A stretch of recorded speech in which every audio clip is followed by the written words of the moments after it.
Okay. Oh, good. Okay. Hey, y'all, come on back now. You hear? I'm gonna turn my so like I said, I'm gonna try to be a little bit more engaged in the chat because again, not doing this on the real news, it is going to be a bit of a more scaled down sort of production, but it's still going to be good. And listen, we still are going to have guests, people coming on with talking about extremely interesting things with very socialist perspectives. Can't even say left or progressive anymore because what the fuck is a progressive, right? Are y'all looking in Congress?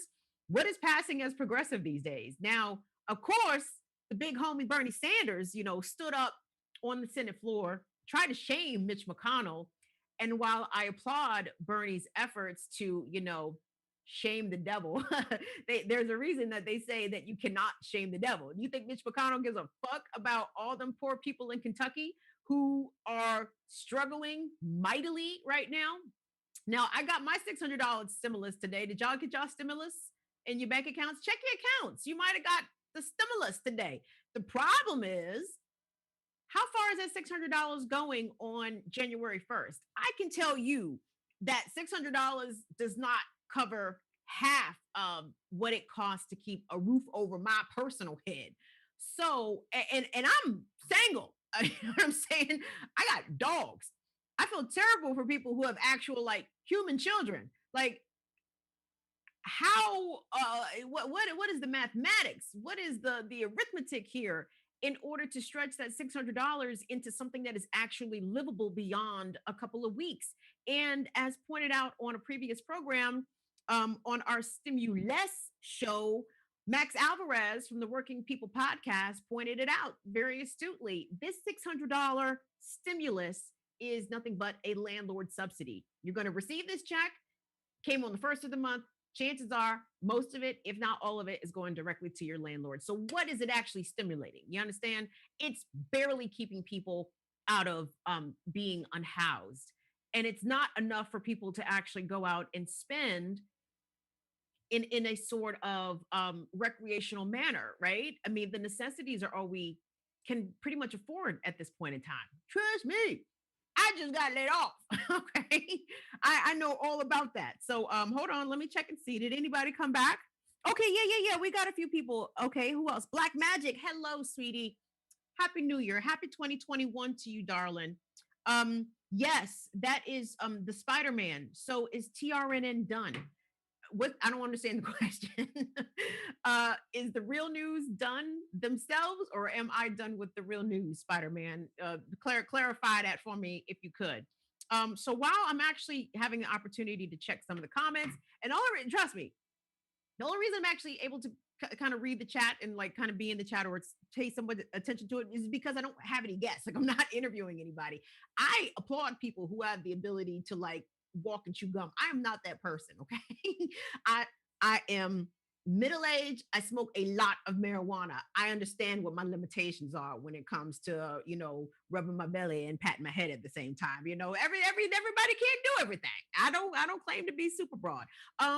But in case you missed out on any of the things that I said in the previous portion of our live broadcast, first of all, most of the people that were working on Burn It Down with Kim Brown lost their jobs, except Dwayne. Dwayne still has his job. But like I said, Dwayne is still a part of the Burn It Down family and will be contributing with us in ways that he can. So Tunde, from Why You Should Give a Fuck fame from The Real News, he hosted that along with our producer, Jean-Vieve Montanard. Tunde is going to be helping us out on the production side. I sprung this New Year's Day show on Tunde last minute because I am a big fucking jerk. Okay. So Tunde is making miracles happen when perhaps they should not be happening. So I want to thank and welcome Tunde Ogunfalaju to the Burn It Down family. Oh, good. We got more stuff in the chat. Are y'all ready to pop some bubbly with me? Or should we spark up? Now, I also said on the first broadcast, wait a minute, hold on. This is my $80 eighth. I mean, not the whole eighth, right? This is the whole eighth. But this is a sample of said eighth. And of course, I purchased that $80 eighth before I lost my job. So my I don't know how many $80 eights are in my future, but this one is in my future for today. So as we celebrate New Year's, I was celebrating the end of 2020, yeah, end of 2020, and the advent, this birth, this dawn of a nuevo año. How y'all want to do this? Are we smoking? Are we drinking? Are we smoking, drinking, and chilling? What y'all want to do? Which one? Which one? I'm taking votes. I'm taking votes. I might not take no votes, actually. I might just smoke. Yes, Black Magic. That is exactly how you spell Tunde's name. Tunde. First time I remember meeting Tunde, he introduced himself as like DJ Tunde, which I thought was like kind of the tightest like DJ name I heard. I'm like, yeah, that's tight. And come to find out he don't DJ, so he was just lying. Yes, what's up, Guy Shaw? How you doing? Yes, I am back. We are going to be doing this every Tuesday and Friday. I'm definitely going to have a lot of the people that was on with us during the, burn it down, real news, stir crazy days.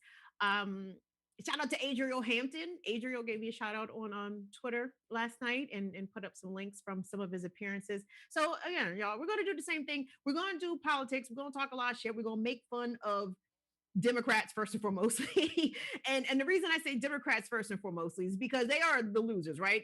Republicans, I don't expect demons to all of a sudden like be benevolent, right? So I don't have any expectations of Republicans beyond being greedy, selfish bastards who don't care about people of color, poor people, the environment, any of like shit that actually matters. The difference is Democrats present themselves as these like compassionate, like intelligent people. Well, if you are compassionate and intelligent, then why the fuck are you voting against $2,000 for a direct stimulus payment to people who have been living through a pandemic, an entire country, a country, by the way, that has handled the pandemic worse than everybody else.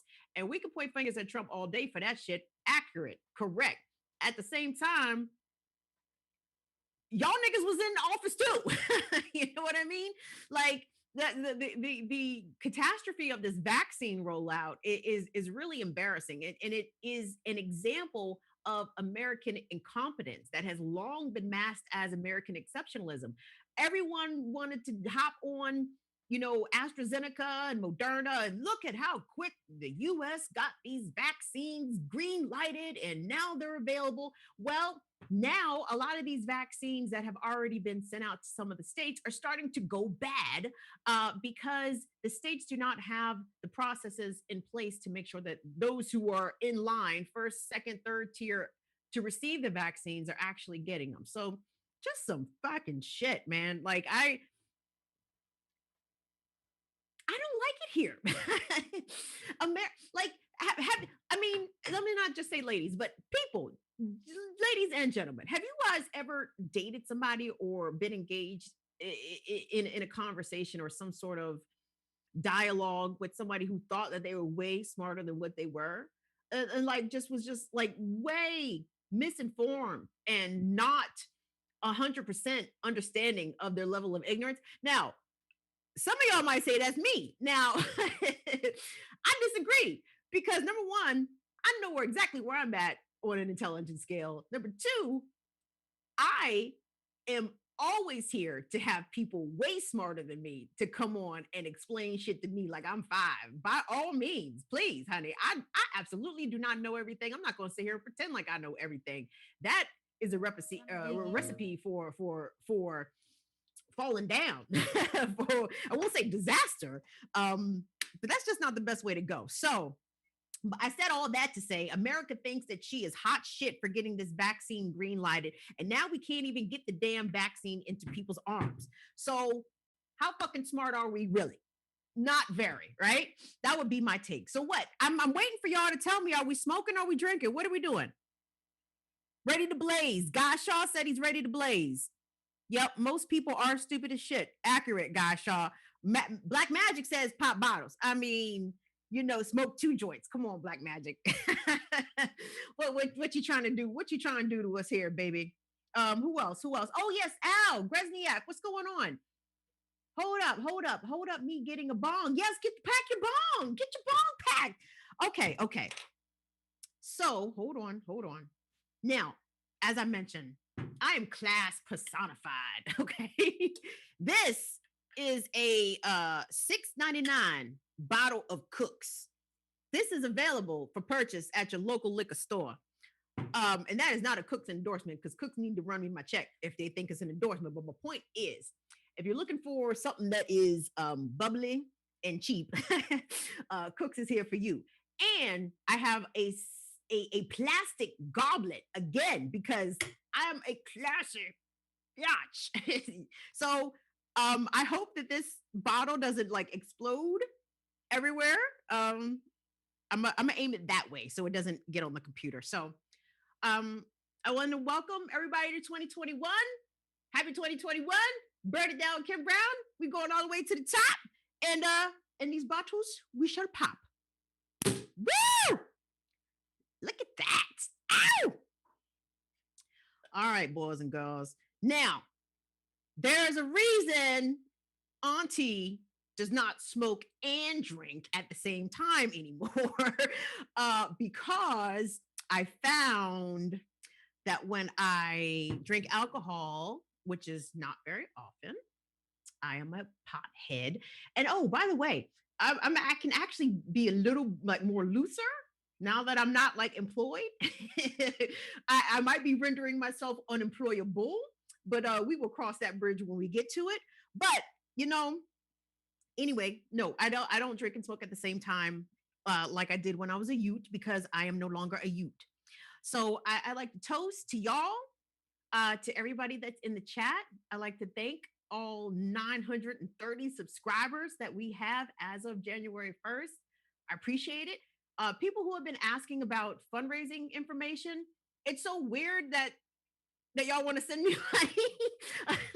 And I'm kind of like, why though? But I mean, I guess you like what we're doing, which is awesome. So that is coming next week. We're going to set up Patreon and have the elements in place that if you want to support the show, you can. And it's kind of important, especially at this venture, that you do so, even if it's in a small way, because there are now people who have been rendered unemployed, myself included, but others who are still going to put in work on the show. So any assistance, like cash help you guys can do, because we got to file for unemployment and shit. Have y'all been filing for unemployment out here in this economy? Dog. And let me tell you real quick about the state of Maryland. Let me tell you about them nuggets, okay? State of Maryland has been like falling down on all things pandemic related, almost pretty much since the pandemic set in, right? And one of those issues has been the unemployment system. There have been people who filed for unemployment for, I mean, easily 2 and 3 months they were filing and they were not receiving relief. So I'm not exactly looking forward to dealing with that process. But I said that to say any financial contribution you can make, excuse me, to support Burn It Down with Kim Brown, it is not going to me exclusively. It's going to other people who have also lost their jobs. Okay, but you know what? We're going to toast, y'all. 2021, we're toasting to new opportunities. We're toasting to all of the establishment and centrist Democrats in Congress getting primaried the fuck up. We're going to toast to a Biden administration who I hope we can push them motherfuckers so far left they fall off the goddamn cliff. Okay. But I think we're going to win. I really do. I fully believe that there is enough people of shared mindset, like me, like you, people who believe that healthcare should be free, that education should be free, that Black people should be free, that we should let people out of jail, that we should defund and eventually abolish the police. Y'all, these things are not, they sound radical, but they really aren't. Because when you think about it, for thousands of years of human history, people survived, without these things, without police necessarily, and without a lot of that shit. So toast. I'm sorry. Let me drink my champagne. Jesus Christ. Mm, mm. Do we have any Haitians? Anybody from Haiti in the room? Black Magic, toast, toast, sweetie, toast, toast, toast. Who else is this? Yo, folks, what's up? You got your $600 bonus today? Listen, listen, let me not front. I was glad to see it. I was happy to see that 600 hit the account. I was like, but that moment was extremely fleeting, was it not, bitch? Because what the fuck is due today? And if not today, what's your grace period on your apartment or on your housing payment? Because I pay my shit. My grace period is up to the 15th, bitch. I send that shit on the 14th. I'm trying to keep my money in my account for as long as I actually can. So yeah. So I mean, yeah, but I mean, $600. Now, so the whole issue about forced to vote. I mean, the Democrats in the Senate basically showed y'all what they thought about us, right? They um balked at Bernie's stand and instead decided to go ahead with the Defense Authorization Act and said, fuck you, Bernie Sanders. Bitch, that's why you lost. And that's basically all that is, right? Like the congressional Democrats wield the fact that Joe Biden won the primary and eventually won the election as reasons to discredit or discount Bernie Sanders. But you know, I mean, Bernie got kneecapped. We all know what happened to Bernie. We all know why Bernie's not president slash the Democratic nominee. And I assure you, if Bernie had been the nominee, the election would not have been as close as it was. And some say it wasn't even that close. I disagree because 70 million Trumpers still came out. That's a big fucking number. Speaking of which, you know them sons of bitches is coming back to DC this week. And so it's not probably not going to be like the same kind of confrontation that we had seen in previous weeks. Thankfully, what's been happening in DC actually is kind of interesting. So some of the hotels that the Proud Boys have been known to frequent and restaurants have actually said they're going to close on 6th January because I think that's the day that they are supposed to come back. Is that the day that they're supposed to ratify the election? Congress is. I'm pretty sure that's what it is. Now, inauguration is going to be some different shit. Them motherfuckers going to come out with their Klan hoods on, I'm sure. It's not going to be pretty. It's not going to be a pretty situation at all. Are we still smoking? Or I mean, y'all ready to smoke yet or no? Y'all want me to still drink? See, I don't. The alcohol, y'all. Dog, y'all know how classy I feel with my plastic goblet. Classy. I mean, bitch, I'm Princess Di. Y'all can't fuck with me with my plastic goblet. This is glorious. Mm, mm. But anyway, today is Haitian Revolution anniversary. Hey, what's up to my Haitian massive? What's up to the whole Caribbean massive out there? Boop, boop, boop. You hear me? I'm so Black American and boring. It's crazy. But so yeah, so the whole Haiti story is quite amazing. And I'm looking forward to actually we might be ready. I mean, we don't have to be ready right now, Tunde. I know Tunde's back there, like the man behind the curtain, working on shit, pulling levers and shit. Oh, we can do it? Okay. Hey kids, everyone that's in the chat, by the time we come back from this interview, I might be I could be drunk. I will absolutely be high. No, I'm not gonna get high right now. But I am gonna get high as soon as we go to this interview. Okay, I want y'all to stand by and watch this, please, because I spoke with this young professor, cutie pie, by the way. I don't know what his status is, but he's attractive. Brandon Byrd. He teaches history at Vanderbilt University in Tennessee. He wrote a book called The Black Republic. You guys, this is so interesting. It's so interesting because you don't even think about, right? Like what kind of relationships there were between Haiti and, other members of the diaspora, right? But specifically how the Haitian Revolution influenced Black Americans and how what was happening in Haiti was very attractive, clearly, to Black Americans, and they wanted to be there. But not only that, the amount of meddling in Haiti, the punishment of Haiti that has now lasted hundreds of years, is pretty incredible. So please, this is about maybe 25 minutes, but it's interesting. Trust me. It is super, super interesting. So stand by, watch this. I think we're going to come back after the interview wraps, and we'll see how inebriated I have managed to get by then. Okay, wait. For point of reference, hold on.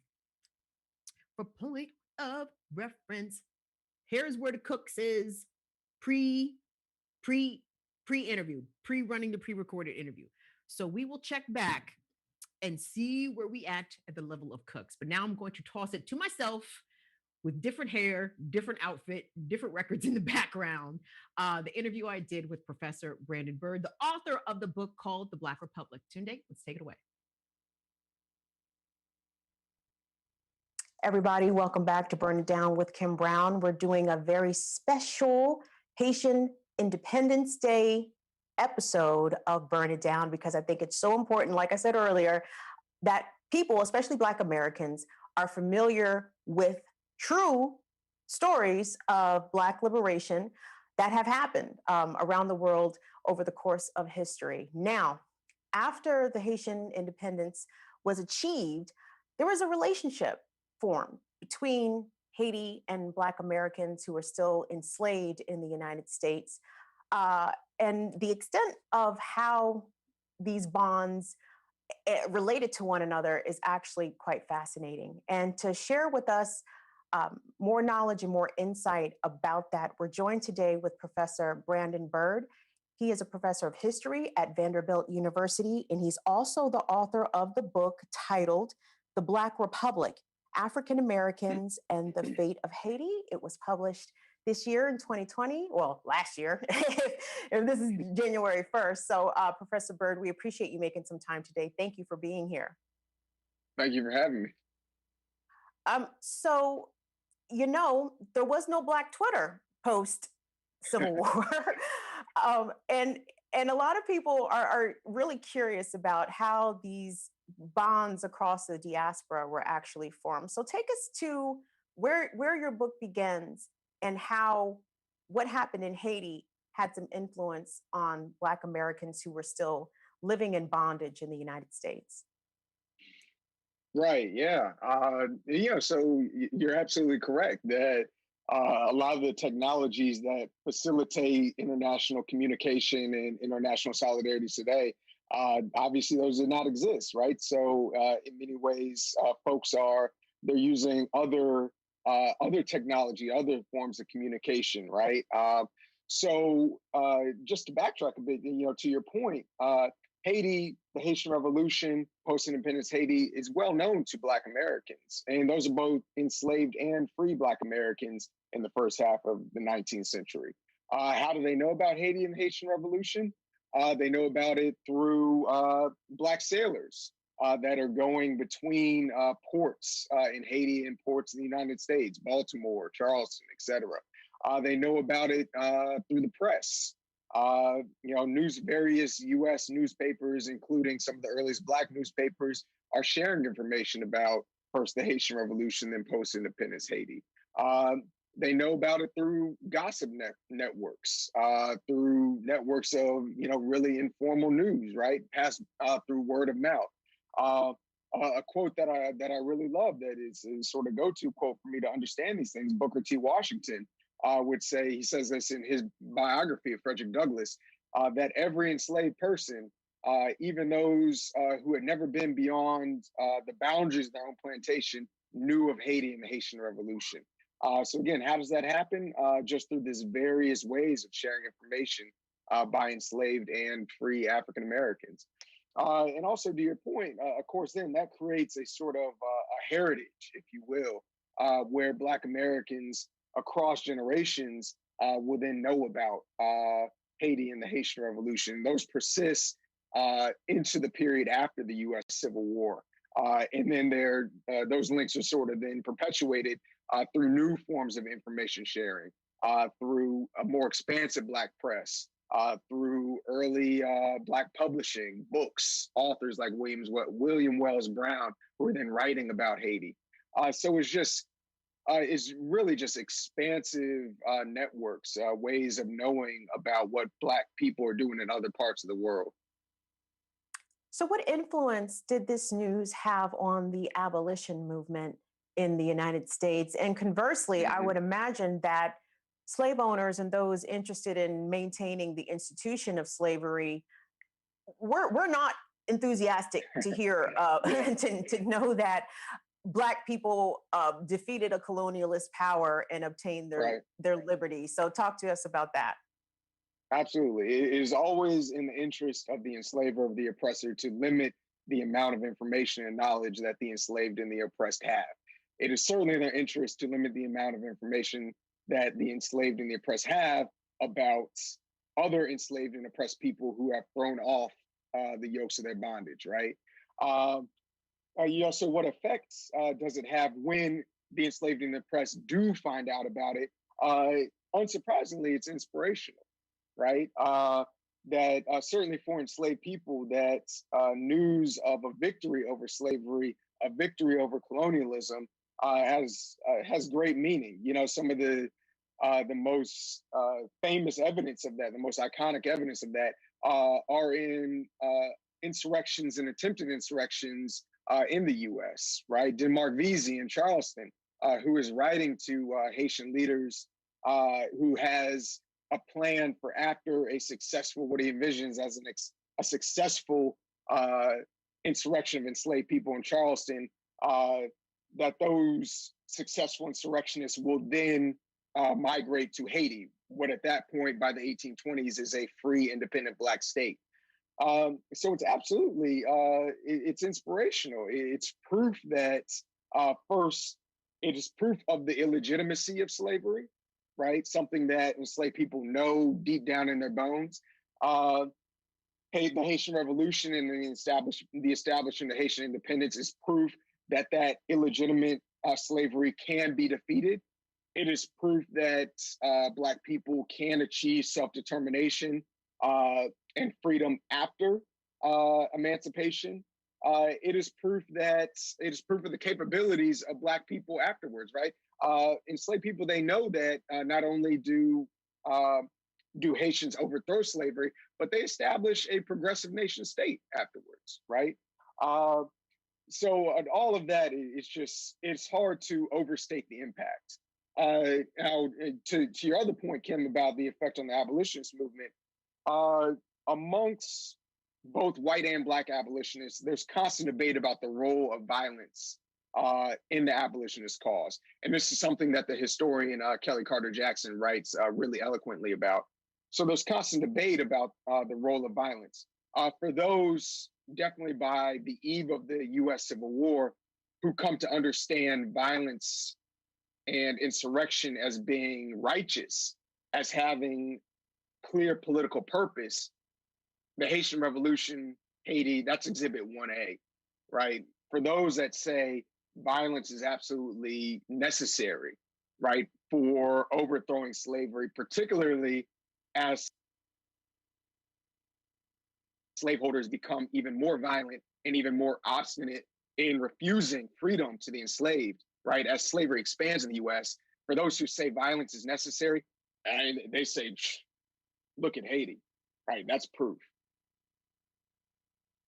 So even after the Civil War has been fought and won by the Union, of course, we know that conditions largely did not improve for Mm-hmm. formerly enslaved people who were still living in the South. And pre-Civil War, you know, we all know the heroic tales of Harriet Tubman taking enslaved people north to freedom. But I'm curious, you Mm-hmm. know, even after the Civil War, was there any efforts for formerly enslaved Black Americans to travel south to Haiti, to a Uh-huh. free Black nation that was not experiencing the horrible repercussions of Reconstruction after Reconstruction was over?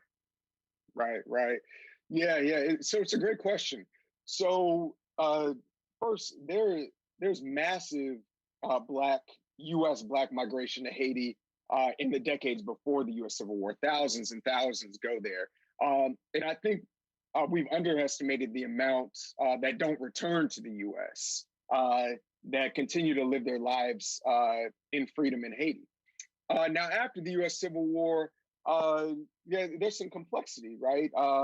So there there is not as much sustained. I found no evidence of mass migration uh, after the U.S. Civil War of U.S. Black Americans to Haiti, and that's for a number of reasons. For one, in the earlier period, the Haitian state had supported U.S. Black immigration. That they had given thousands of dollars to support that. There was developed infrastructure to help make that happen.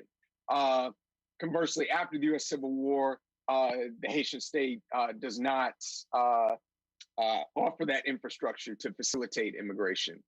Uh, with that said, though, there is strong evidence that there's constant um, appeal of migration to Haiti, and not just Haiti, but also to other Black states and other even colonies with majority Black populations throughout the world. So this is U.S. Black Americans envisioning immigration not just to Haiti, but also to places like Liberia. And that happens for exactly the reasons that you know, Kim. It's that after this sort of moment of promise during radical Reconstruction, during the years immediately following the U.S. Civil War, where you have Black folks first, gaining formal citizenship rights, Black males gaining voting rights, where you have the formal abolition of slavery, where you have Black males entering state legislators, entering Congress, right? After that sort of fleeting moment, and it's a moment where there is very real backlash to that, right? But after that fleeting moment, you very, very quickly have a reversal of those gains. And it's that, it's those reversals, and obviously the rise of convict leasing, the rise of lynching, right? These real despairs that leads to that appeal, that leads to folks saying, should we reconsider? Like, should we? And of course, they still have in their minds that memory of those earlier periods of migration. So they say, should we, resurrect the immigrationist movement? Should we go to Liberia, right? Should we go to Haiti? And there's very prominent people encouraging that continued attraction of immigration. Bishop Henry McNeil Turner, James Theodore Holly, who's actually part of that earlier wave of immigration, who is encouraging U.S. Black Americans to immigrate to Haiti while he's living in Haiti. He becomes a Haitian citizen and he says, come join me. I'm also curious because post-Civil War, Black Americans allegedly were, had their freedom, even though they were not granted the full rights of citizenship by the federal government and by the state. Were there Haitians coming to the United States, or was it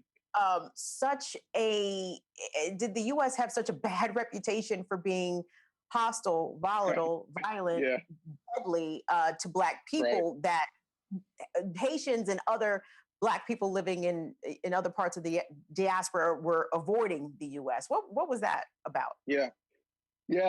So there are some. There's some Haitians late 19th, early 20th century who do come to the U.S. Some of these are Haitians of the professional political classes. They include folks like some students at Black institutions, including Tuskegee, who have who've already received education in Haiti, who are coming to schools like Tuskegee to receive some additional education, who I see it as sort of sort of finishing school of sorts. You have some like a famous, one famous instance is the Haitian intellectual Jean-Priest Mars will come to the U.S., actually to the U.S. South, to actually go to Tuskegee and try to see if that could be a model for education in Haiti. But these are sort of, these are sort of, it's definitely individual examples. There's not waves of migration. And this changes in the early 20th century, and it largely changes due to U.S. imperialism. It's a consequence of U.S. empire and also other European empire that sort of the destabilizing effect it has on the African diaspora, of uh, the destabilizing effect it has on the Caribbean. All these things lead to migration to other parts of the world, including to the U.S., right? So the destabilizing effect that U.S. empire has on Haiti will lead to growing Haitian immigration to places like Cuba in the early 20th century. And some of that migration will also lead to Haitians coming to Harlem, for example. So it's really, and of course, the U.S. occupation is the most destabilized, has the largest destabilizing effect on Haiti, and that's really where you start seeing larger currents of migration from Haiti and also from the larger Caribbean to the United States, to places like New York. So, in present times, we can see the devastating effects that sanctions imposed by the United States and its other European imperialist powers have on nations like Venezuela and Iran. Mm-hmm. But, you talk to Haitians today, and they'll tell you that the US has been interfering in Haitian affairs for well over 100 years. And Haiti, Yeah. of course, has been punished by the colonialist powers for obtaining its freedom in the 1800s, been punished really ever since. So what are some of the earliest forms in your research that you found where the US state was punishing the Haitian state in a variety of ways? What did that look like early on? Yeah. So there's no doubt that these things are true. There's just no question. In many ways, we have to think of Haiti and also the island of Hispaniola, think of Haiti and both the Dominican Republic as sort of labs for U.S. empire in the Caribbean. So Haiti, of course, had, after it achieves independence, it doesn't stop being a target of colonial fantasies, imperial fantasies, and colonial imperial structures, right? The famous case of the indemnity in 1825, where basically France says, in order for diplomatic recognition, Haitians have to pay the equivalents of billions and billions and billions of dollars today, which Haiti then is paying off, and also paying off the debts of the loans they take to pay off the indemnity well into the 20th century, right? So there's other, after 1804, Haiti continues to be a target of colonial imperial aggressions. Now, by the late 19th century, the U.S. is trying to position itself as the colonial imperial power who will have the leading stake and the leading role in dictating Haitian economic and political life. And this is before that 1898 moment. So a lot of times, the history of U.S. imperialism sort of begins in 1898, the Spanish-American War. But well before that, so in the period of Reconstruction, Ulysses S. Grant is trying to annex the Dominican Republic. And as he's trying to annex the Dominican Republic, he's doing it with the idea that Haiti would be next. And that's with the idea that those countries could be, first of all, they had very good places, strategic locations for coaling stations. They had deep and capacious harbors to house a growing naval fleet. They had obviously large Black populations, majority Black populations. So the idea was that it could be a place to export the quote unquote Negro problem, to send free African Americans there. So there's a very real desire to bring these countries into the orbit of the U.S., whether as parts of the U.S. or as protectorates or as colonies of the U.S., right? And again, this is well before 1898. And that's a constant up until the U.S. occupation in 1915. And by 1915, that occupation comes about due to the strengthening grip that the U.S. has on Haiti's political and economic life. By that time, the Citibank, what becomes the Citibank of New York, has a majority stake in the National Bank of Haiti. Uh, by that time, the U.S. State Department, U.S. Navy, they have the idea that if the U.S. doesn't take control of Haiti from a strategic and military standpoint, then Germany would. So all of these forces come together, right? Capital, empire, military interests. They come together in, really making the U.S. Uh, take aims at Haiti to put it in the crosshairs of its empire.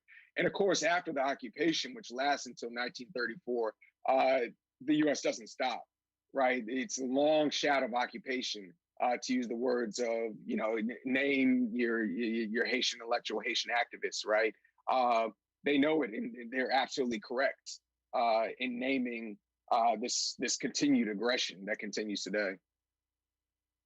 Wow. I mean, this is just an amazing trove of information that I absolutely did not know. I'm sure a lot of people watching also did not know. And I don't want you to give away everything because I want people to go and buy Sure. your book and learn for themselves. But, before we go, I wanted to Hmm. ask, given everything that you've studied and what you learned and what you researched, applying that knowledge to where we are in the 21st century, why do you think there Hmm. is still so much imperial interest in Haiti's fate and so much meddling in Haiti's affairs currently? Obviously, these Hmm. things go back now hundreds of years, but why now? Why does the U.S. Right. still want to diddle with Haiti? Why does France still want to diddle with Haiti? Why does the United Nations? We know about that horrible cholera outbreak that was Right. initiated by UN workers some time ago after the devastating earthquake. Why now? Like why are they still bothering Haiti? How come Haiti just can't be? Right. Right. Right. Uh, because the colonial enterprise continues to be lucrative. Right. If at its heart, this colonial imperial enterprise is about assuring markets for U.S. or European goods, for assuring uh, guaranteed sources of resources than for U.S. or European consumers, for assuring basically a relationship between a a dominant state and a client state. If all of these things remain at the heart of the colonial imperial enterprise, well then it continues to be in the interests of U.S. and European elites to have Haiti in this subjugated relationship, right? What changes really is just sort of the nature of the goods being exchanged or extracted. What changes is the nature of the exact capitalist business enterprise that is demanding that stake in the dominance and subjugation of Haiti, right? And that's sort of vague. So, what to put a name on it, uh, what uh, what in the 20th century becomes Major League Baseball's interest in having, uh, control over factories where Haitians are paid pennies to produce all the baseballs used in the major leagues. That's in the 20th century. Prior to that, in the late 19th, it's the steamship operator who is working with the State Department to make sure that they literally put in place a Haitian government through a coup that is going to assure a monopoly for that steamship company for the exchange of goods between Haiti and the U.S. Right, and so the basically the parts may change from era to era, but the interests, the greed, uh, the capitalist interests, the even sort of the racial prejudice that underlies that colonial relationship, that's fundamental to it. And those things, Kim, to your point, haven't changed in the 21st century, right? When you look at thing, and it's a heartbreaking situation right now for the Haitian people, and by the Haitian people, right? who are being, who the Haitian government, Moise has basically his heel on their neck right now. And you look at, who is he accountable to? Why does he have his boot on the neck of the Haitian people, right? He's accountable to the Canadian government, to the U.S. government, to the UN, right? And why is that? It's the fundamental relationship, right? The place that the colonial imperial powers have put them in vis-a-vis the Haitian government, and then how that affects the relationship between the Haitian state and the Haitian people. Incredible. What? The United States was meddling in other people's elections, facilitating coups? Unheard of. For 200 years. That's right. That's why I have to laugh when people get upset about the meddling in our elections. It's like, even if that is the case, I think we've earned it because we've been doing this to other countries for centuries now. So just amazing information, Brandon. We appreciate you making time to share this knowledge with us. And listen, everybody, go get the book. It's titled The Black Republic, African Americans and the Fate of Haiti. We've been speaking with its author, Professor Brandon Byrd, who teaches history at Vanderbilt University. Brandon, thank you. Thank you so much for making time for us today on this Haitian Independence Day. I hope that this sets a good tone. We've had a very difficult 2020. The Black American struggle in itself has been difficult, but we need to also look beyond our own borders and see how these relationships and a lot of times our outcomes are really tied to the dominance of the European and American empire trying to keep us subjugated, as you said. So thank you so much for talking with us today. I appreciate it. Thank you for having me. I really appreciate it. Everybody, I hope you learned something on Burn It Down today, January 1st, 2021. I want everyone to please have a happy new year, celebrate Haitian independence, get you a bowl of soup jumu if you're able to. And I appreciate y'all checking us out on Burn It Down. Don't forget to go to the Burn It Down with Kim Brown YouTube channel and hit subscribe. Have a happy, happy new year, y'all. See you later. Bye-bye. I was all like sprightly and like sober and had clearly slept well the night before. Okay, so I haven't drank that much more of the cooks, but the problem is I don't drink. I'm a smoker. I'm drinking to fit in with the cool kids in the chat, okay? Because I know that's just how most people get down. They like to drink. They got them a drink. I like to smoke. I like to smoke marijuana. Oh, it's so freeing to be able to say that. Not that I ever tried to conceal that when I was, doing things on the other place, but at the same time, I still had a job, and now I don't have a job. So maybe we can all smoke together virtually. Everybody can sort of check in and tell us what they are toking on, or perhaps what they have consumed. The edible game, the Eddies, man, the Eddies.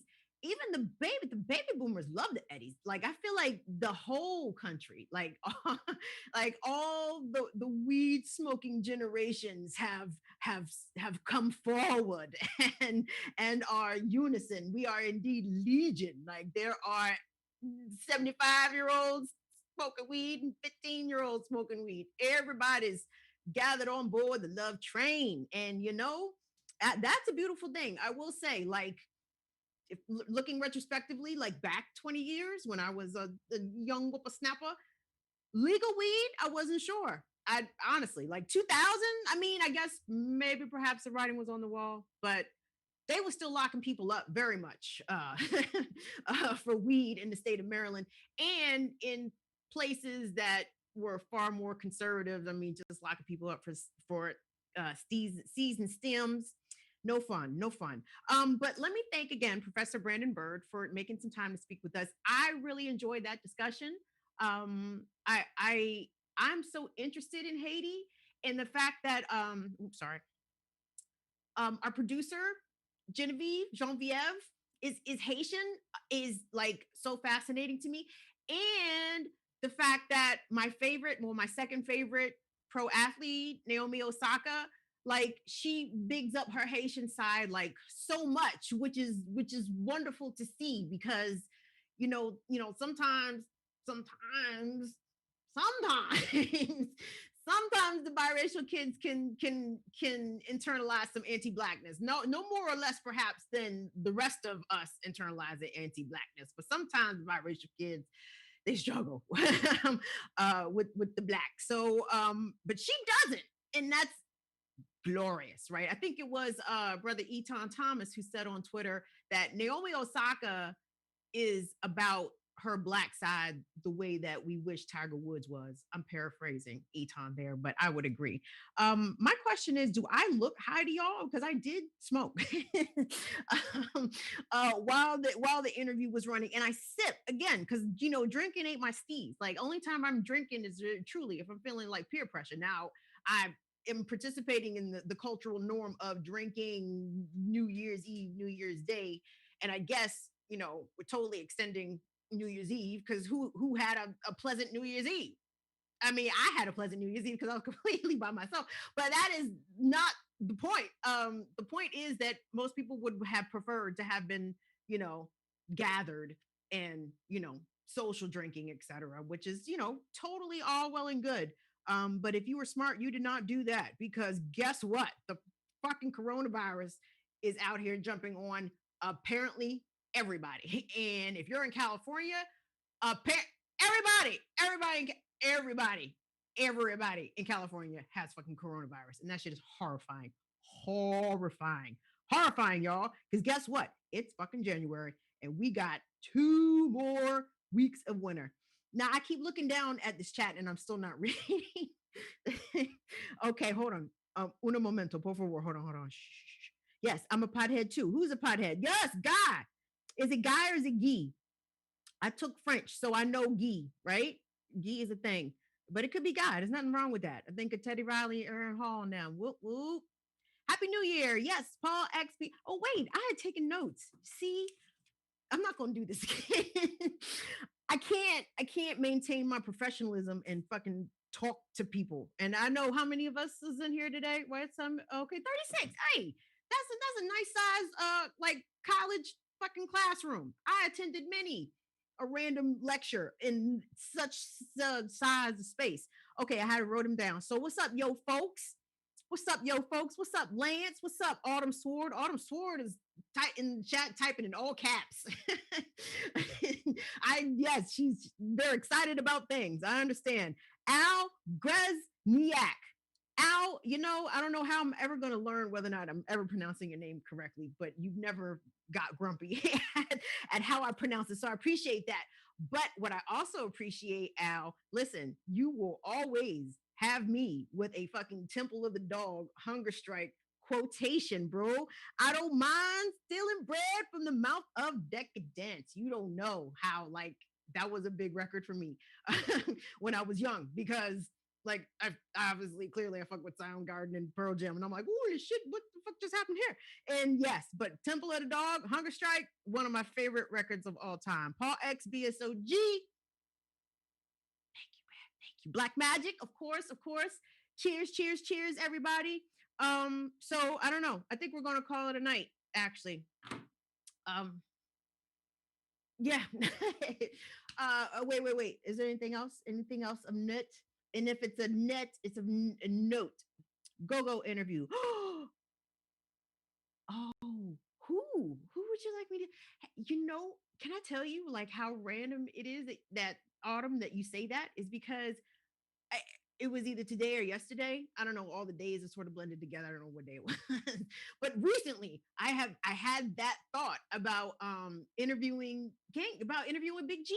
Like I know Genghis. Like I've chatted with him many times. Like Genghis is truly one of the most authentic people, like really you will ever meet. Like he is incredibly genuine and like down to earth and real. And that's why I think I've gotten along with G every time I've ever crossed paths with him. He's a real person. And Juan Glover, Slim Charles, y'all know who he is, lead talker, backyard band, or maybe some of y'all from outside the DC area do not know who he is. But Genghis is big man in the city and big respect. I would love to talk to somebody. I would love to talk to G. I would love to talk to any fucking body. Y'all, I'm not fucking bougie out this bitch. I don't care. Like, I mean, I don't mean to say like I don't care as in apathetic, meaning that I am open. Like there is nothing is off limits. I would talk to anyone who wants to talk to me, a person that I find interesting. And I find a lot of people interesting. So yeah. And y'all might be surprised. I've interviewed some folks. You do your Googles. You might find some things. I don't like being out here like this. I do not like being there's a group of people and y'all are watching me drink. This is bad. Bad maybe is not the word, but who's jealous? It's still legal here in Scotland. You mean illegal? Oh, Brett James. He says it's illegal in Scotland. That fucking sucks. And let me tell you, I would imagine generally getting drugs in Europe fucking sucks, especially if you're on the British Isles. Oh man, like the most. I mean, like if you're like Mediterranean coast, like Greece, Southern Italy, Portugal, Spain. Oh, I'm sure the hash and the fucking coke is amazing.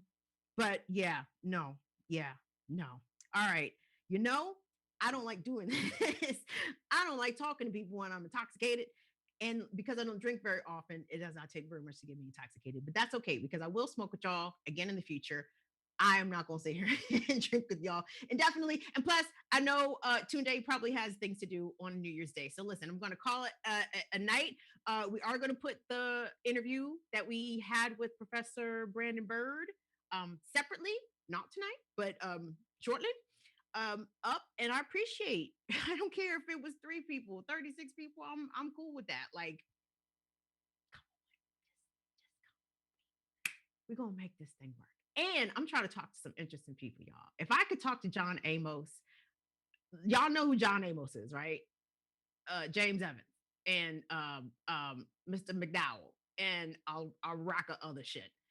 I'm trying to talk to some of these old Bammers, like seriously. I mean, don't please don't tell John Amos like I called him an old Bama. But what I'm saying is these older icons, like you better snatch them up and grip them up, talk to them, and by all means, y'all can let me know who would y'all like me to interview. Because again, if you know me from the real news, that's cool. I've been doing this for a minute, and I've been doing this in different venues and different genres, and I'm familiar with the interviewing of the peoples, and I like talking to people. So, and I like talking to y'all, but I'm signing the fuck off because I can't be out here like this. Have a safe rest of your New Year's. Please don't fuck around with COVID because she is fucking murking a lot of people, and I'm not even. Oh, right. Tune just hopped in. Boy, no, seriously about the COVID real quick. COVID is fucking killing people. Like, please don't be that person. Like, don't be that person. Like, please mask up. Like, I went to walk my dogs the other day and I fucking got a block and a half up the street and forgot my mask. And I felt like the biggest asshole.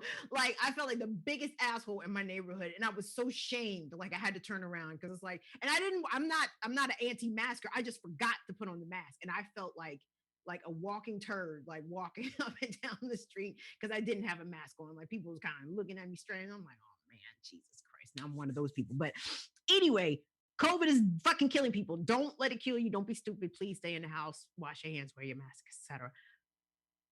What? Okay. Oh, the Patreon, right? Tunde said, remind y'all about the Patreon. Patreon. What's today? Friday. Monday. We're gonna have the Patreon shit all together. We're gonna post it in the community section. I'll put it on Twitter. I'm on Instagram too. Whatever. Fuck it. I don't give a shit about Instagram. All right. I gotta go. Y'all have a safe and happy rest of your New Year's, please. 2021. Y'all, we gonna shake off all the fucking suckers. We're gonna get all the suckers out the way and all the suckers politically. If we don't get them out the way, we are absolutely going to call them out on each and every single piece of their bullshit at minimum. So look forward to that. Thank you all so much again. God bless y'all. Good night. Y'all take it easy. See you later. Bye-bye.